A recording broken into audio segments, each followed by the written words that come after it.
À votre avis, quelle est l'industrie la plus rentable aujourd'hui? L'automobile? Le luxe?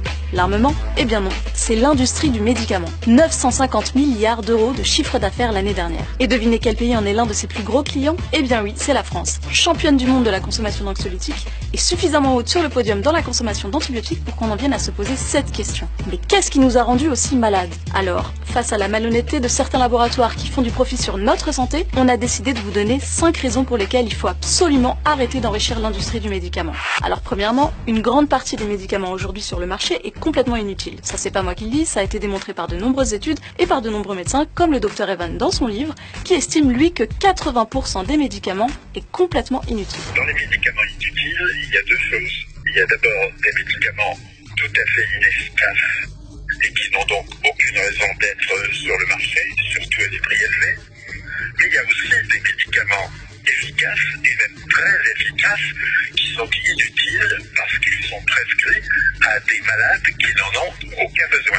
Deuxièmement, les laboratoires utilisent l'expertise de certains médecins pour inventer de toutes pièces des maladies qui n'existent pas. Ça fait très théorie de complot et pourtant, ça existe. Ça s'appelle le façonnage de maladies. Une de ces maladies inventées qui est l'ostéoporose.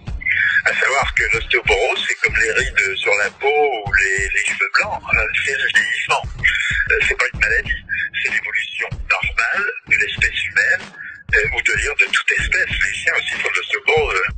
Mais il n'y a pas que l'ostéoporose, il y en a beaucoup d'autres, de maladies complètement inventées, la dysphorie prémenstruelle des femmes, le syndrome d'hyperactivité avec beaucoup d'attention des enfants, et puis pour moi, et pour beaucoup d'autres aux États-Unis et en Angleterre, les histoires grotesques du cholestérol qui tient absolument pas la route. Un rapport de l'IGAS, l'Inspection Générale des Affaires Sociales, estime que les laboratoires dépensent en moyenne 25 000 € par an et par médecin pour les influencer. Parmi les plus généreux, Novartis, Servier, MSD, Sanofi, Pfizer, qui dépensent chaque année des millions d'euros pour chouchouter les médecins. Face aux nombreux scandales, l'État a mis en place un nouvel outil qui vous permet de savoir si votre médecin est sous l'influence d'un ou de plusieurs labos.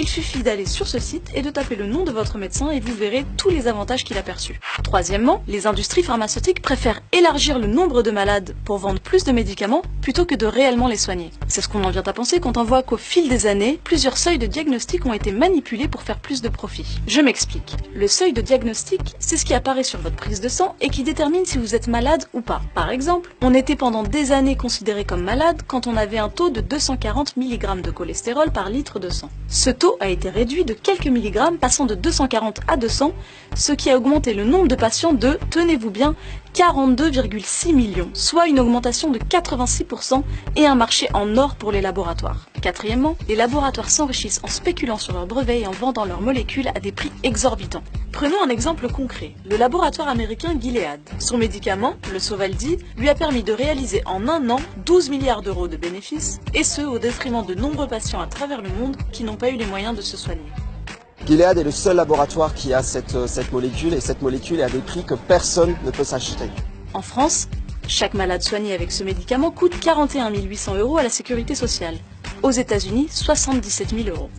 Mais ce médicament vendu à 500 € l'unité en France ne coûte que 7 € au Bangladesh, pays très pauvre qui, face à l'urgence sanitaire, a décidé de copier cette molécule pour la vendre à des prix raisonnables et soigner sa population.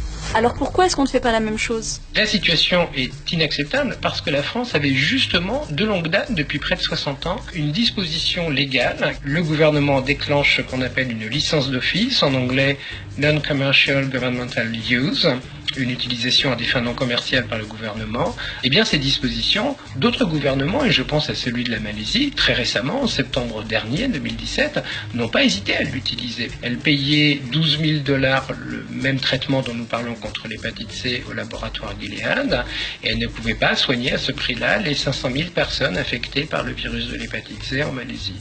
Elles ont donc déclenché cette licence d'office et elles ont pu recourir à une version générique à 300 $. Elles ont divisé par 40 le prix. Ce qui nous amène à notre cinquième et dernier point pour lequel il faut absolument arrêter d'enrichir les industriels du médicament. La France en est l'une des principales victimes.